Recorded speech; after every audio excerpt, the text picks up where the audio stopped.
வணக்கம். மற்றொரு காணொலி பதிவில் இணைத்திருக்கின்றோம். இன்றைய நாளில் இடம்பெற்ற மிக முக்கியமான செய்திகள் தொடர்பாகத்தான் இந்த காணொலியில் பார்க்க போகின்றோம்.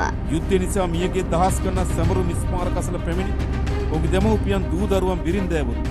දෑත් එක් කරගෙන නගන වේදනාබර ආයතනය දකින ඕනෑම කෙනෙක් යුද්ධයක සිහිනයක් දැකීමට පවා අකමැති වෙනවා.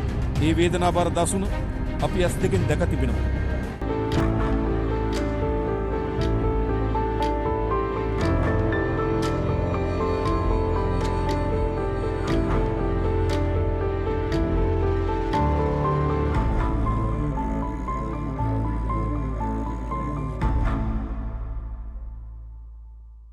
மதவாதமும் இனவாதமும் உலகில் போர்களை உருவாக்குவதாக ஜனாதிபதி அன்ருகுமார திசாநாயக்க தெரிவித்தார். ஐக்கிய நாடுகள் சபையின் பொதுக்கூட்டத்தில் கலந்து கொண்டு உரையாற்றும் போது அவர் இவ்வாறு கூறினார். தொடர்ந்து உரையாற்றிய அவர், போதைப்பொருள் மற்றும் அதற்கான சந்தை என்று உலகளாவிய ரீதியில் பல பிரச்சினைகளை உருவாக்கி வருகிறது. போதைப்பொருள் வர்த்தகம் நாடுகளுக்கு அச்சுறுத்தலை ஏற்படுத்துவதோடு அவை உலகளாவிய அரசியலுக்கும் சுகாதாரத்திற்கும் பாதிப்பை ஏற்படுத்துகின்றது. அதேவேளை உலகளாவிய நன்னடத்தைக்கும் அது அச்சுறுத்தலாக அமைகிறது. போதைப்பொருள் மற்றும் குற்றங்களுக்கு எதிராக இலங்கை அரசாங்கம் உரிய நடவடிக்கைகளை எடுத்து வருவதோடு நான் உங்கள் அனைவரையும் உலகளாவிய முன்னெச்சரிக்கை நடவடிக்கைகளை எடுப்பதற்காக முன்வருமாறு கேட்டுக்கொள்கின்றேன்.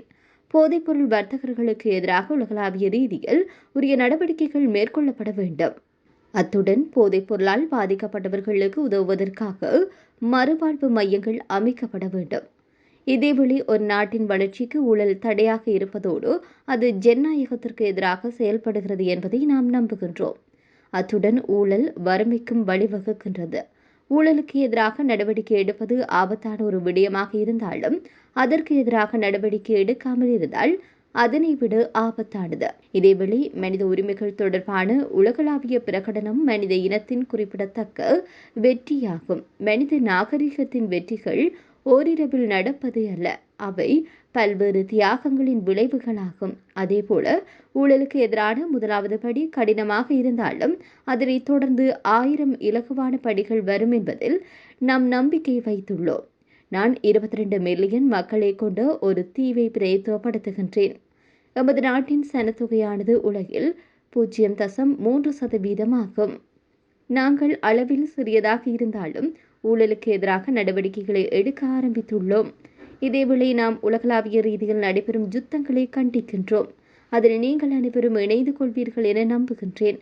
எந்த நாடும் போரை விரும்புவதில்லை. உலகில் எங்கு போர் நடந்தாலும் போரின் விளைவு துயரமாகும். 3 தசாப்த போரை எதிர்கொண்ட நாடாக போரின் துயரத்தை நாம் நன்கு அறிவோம். போரால் உயிரிழந்த மற்றும் பாதிக்கப்பட்டோரின் பெற்றோர், மனைவிமார் மற்றும் குழந்தைகள் இன்னொரு போரை விரும்ப மாட்டார்கள்.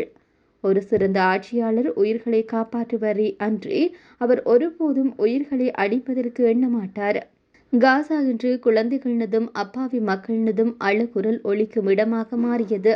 ஐக்கிய நாடுகள் சபையும் உரிய தரப்பினரும் போர் நிறுத்தத்தை ஏற்படுத்த முயற்சிகளை எடுக்க வேண்டும் என்பதோடு காசா மக்களுக்கு மனிதாபிமான உதவிகளை வழங்க வேண்டும்.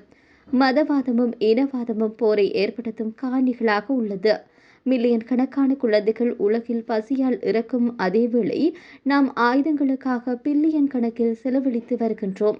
மில்லியன் கணக்கான குழந்தைகளுக்கு பொருளாதார காரணங்களினால் கல்வி நிராகரிக்கப்படும் அதேவேளை பில்லியன் கணக்கான பணம் இன்னொரு நாட்டை ஆக்கிரமிப்பு செய்ய செலவிடப்படுகிறது. 3 தசாப்த போருக்கு முகம் கொடுத்து எமக்கு அதற்கு எதிராக குரல் கொடுக்க உரிமை உள்ளது. இதேவேளை எனது நாடு தொடர்பாக எனக்கு சில கனவுகள் இருப்பதோடு உங்கள் அனைவரின் நாடுகள் தொடர்பாக உங்களுக்கும் சில கனவுகள் இருக்கும். எனது நாட்டு மக்கள் அனைவரையும் பொருளாதார ரீதியில் வலுப்படுத்துவதே எனது கனவாகும் என ஜனாதிபதி அன்ருகுமார திசாநாயக்க தெரிவித்தார். இதேவேளையில் தேசிய மக்கள் சக்தியை பிரதித்துவப்படுத்தும் நாடாளுமன்ற உறுப்பினர் ஒருவரின் தந்தை நில மோசடியில் ஈடுபட்டுள்ளதாக மக்கள் விடுதலை முன்னணியின் முன்னாள் மாகாண சபை உறுப்பினரும் ஐக்கிய மக்கள் சக்தியின் ஹம்பகா தொகுதி அமைப்பாளருமான பரண ராஜபக்ஷ தெரிவித்தார். குற்றம் சாட்டப்பட்ட நபர் தொடர்பில் ஏற்கனவே பலாங்கொடை போலீஸ் நிலையத்தில் முறைப்பாடு அளிக்கப்பட்டிருந்ததாக அவர் குறிப்பிட்டார். முறைப்பாடு தொடர்பான அறிக்கை உட்பட போலி ஆவணங்களின் நகல்களும் தன்னிடம் இருப்பதாக அவர் கூறினார். குறித்த நபர் ஏற்கனவே விற்று அல்லது ஆக்கிரமித்துள்ள நிலத்தின் பத்திரத்தை மற்றொரு நபருக்கு பத்திரமாக எழுதியதாக அவர் மீது முறைப்பாடு செய்யப்பட்டுள்ளது. பொதுவாக ஒரே நிலத்தில் 2 பத்திரங்கள் எழுதுவது நாட்டின் சட்டத்தின் கீழ் பாரிய மோசடி. இந்த நிலையில் அவரின் மகனான தேசிய மக்கள் சக்தி நாடாளுமன்ற உறுப்பினர் சட்டத்தை நன்கு அறிந்த ஒரு சட்ட நிபுணர் எனவும் வர்ண ராஜபக்ஷ குறிப்பிட்டார்.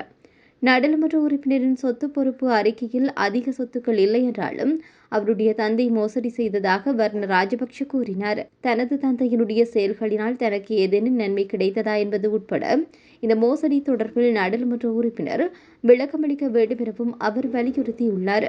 இதேவேளையில் ஐக்கிய மக்கள் சக்தியின் நாடாளுமன்ற உறுப்பினர் தயாசிறி ஜெயசேகரவை முன்னாள் ஜனாதிபதி ரணில் விக்ரமசிங்க தொலைபேசியூடாக தொடர்பு கொண்டுள்ளதாக தகவல் ஒன்று வெளியாகியுள்ளது. ஐக்கிய தேசிய கட்சியின் வருடாந்த மாநாட்டின் பின்னர் தயாசிரியை தொடர்பு கொண்டு ரணில் நன்றி தெரிவித்திருந்தார்.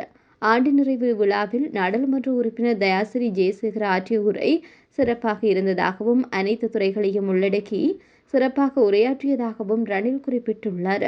ஐக்கிய தேசிய கட்சியிலிருந்து பிளவுபட்டு சென்று சஜித் பிரேமதாச தலைமையில் செயல்படும் ஐக்கிய மக்கள் சக்தியை மீண்டும் கட்சியுடன் இணைக்கும் செயற்பாடுகள் முன்னெடுக்கப்பட்டு வருகிறது. இவ்வாறான நிலையில் ஐக்கிய தேசிய கட்சியின் தலைவரான ரணில் விக்ரமசிங்க தொலைபேசி அழைப்பின் பின்னணியில் அரசியல் செயல்பாடு உள்ளதாக தெரிவிக்கப்படுகிறது.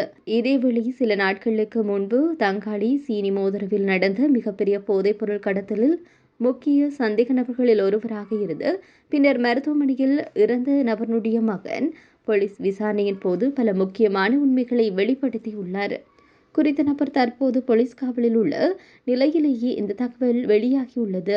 இந்த போதைப் பொருள் கடல் வழியாக எவ்வாறு தரையிறங்கியது என்பது குறித்த முழு விவரங்களையும் தடுப்பு காவலில் உள்ள நபர் போலீசாரிடம் வெளிப்படுத்தியுள்ளார்.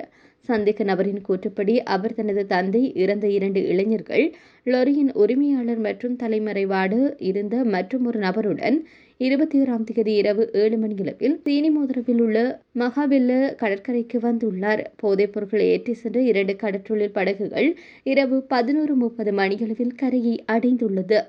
படகுகளில் ஒன்று கவிழ்ந்தது. அதிலிருந்து போதைப் பொருட்கள் கரையொதுங்கியுள்ளது. பின்னர் போதைப் பொருட்கள் லொரியின் மூலம் சீனி மோதரவில் உள்ள சம்பந்தப்பட்ட வீட்டிற்கு கொண்டு செல்லப்பட்டுள்ளது. வீட்டில் கொண்டுவரப்பட்ட போதைப்பொருள் பொதியை தன்னுடைய தந்தை மற்றும் இறந்த 2 இளைஞர்களினால் பொதி செய்யப்பட்டதாக சந்தேக நபர் ஒப்புக்கொண்டுள்ளார்.